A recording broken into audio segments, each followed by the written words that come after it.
I'm here in Bali with Wayan. I'm very excited to be speaking with him today. Wayan, can you first tell us a little bit about your name and how the names are selected here in Bali? Because it's a very unique way of naming people. Okay, so my name is Wayan.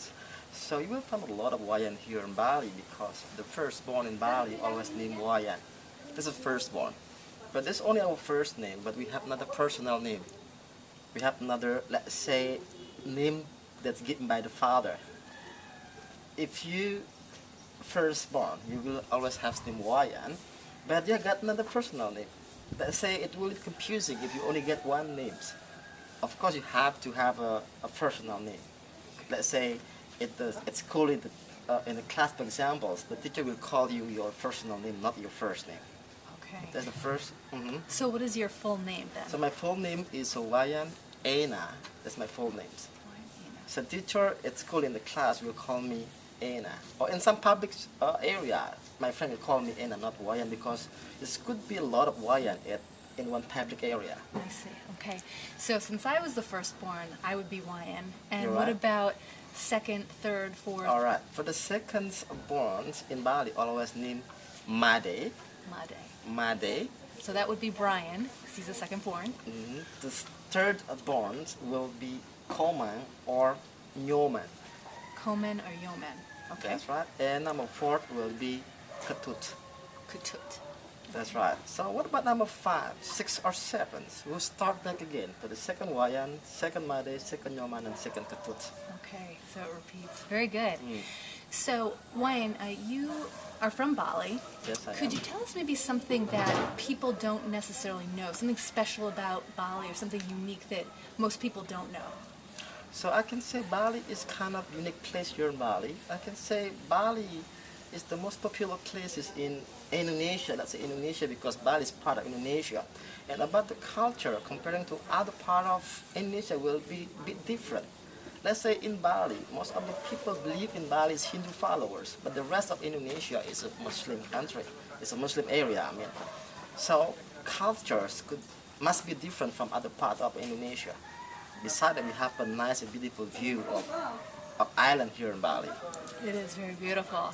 And I know this is probably going to be a hard question, but of all the places in Bali, which one do you recommend the most? I can say most of the people will going to the volcano. It's one place what we call Kintamani because you will find a very great, very beautiful view of the volcano and the lakes right there. I can say that's the most beautiful places because we can counting the number of the visitors come to Bali on that place. It's the biggest number for every day. Okay. So I can say that place is the best one and the most popular one here in Bali. All right. The most popular is definitely to visit. And are there any misunderstandings that people have about Bali? Or misunderstandings or misconceptions that maybe you could clear up?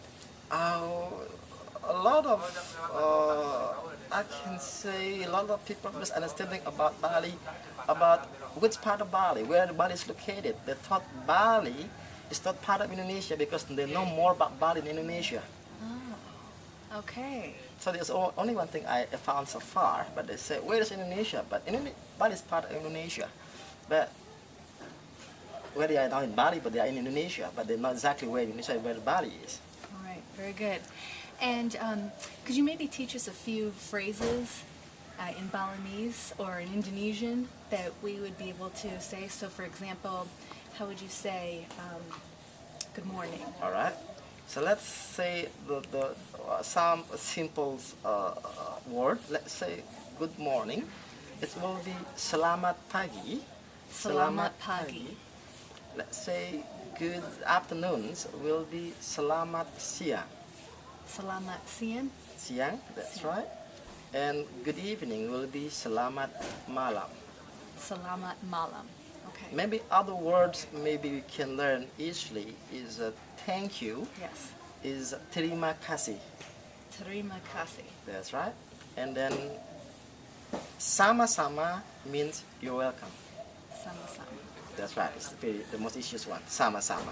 Okay, very good. And finally, could you tell us, how do you think traveling helps individuals grow? Traveling. Yes. let's say in general here in Bali, the traveling, let's say we talk about traveling, so we talk about visitors. And Bali is one thing that Bali income is from tourism, the biggest one. And traveling or visitor is very important thing for Bali because most of people in Bali is depending on tourism. And in most of the aspect life in Bali is depending on tourism. So that's about Bali anyway. But we have, if we talk about traveling, traveling is very important thing. You know more about of the world and you know about other countries' culture, other countries' peoples and everything. That's very great one. But in personal in Bali itself, so we need a lot of visitors to come to Bali because we're depending on tourism here in Bali. Okay, very important. And why would you tell people to come to Bali? Because we have a very unique culture. We have a very beautiful view here in Bali. So I think we invite them to come to Bali and to know Bali. Besides, it's good for us as a Balinese people, as a locals, because this, our aspect of life is from tourism business, but they will find something different here in Bali. So they will happy and they will satisfied to come to Bali because we have a very great culture and beautiful view here in Bali. I agree. It's absolutely beautiful here. So I would definitely say the same. But thank you so much for your time. It's been a pleasure speaking with you. You're welcome. Thank you.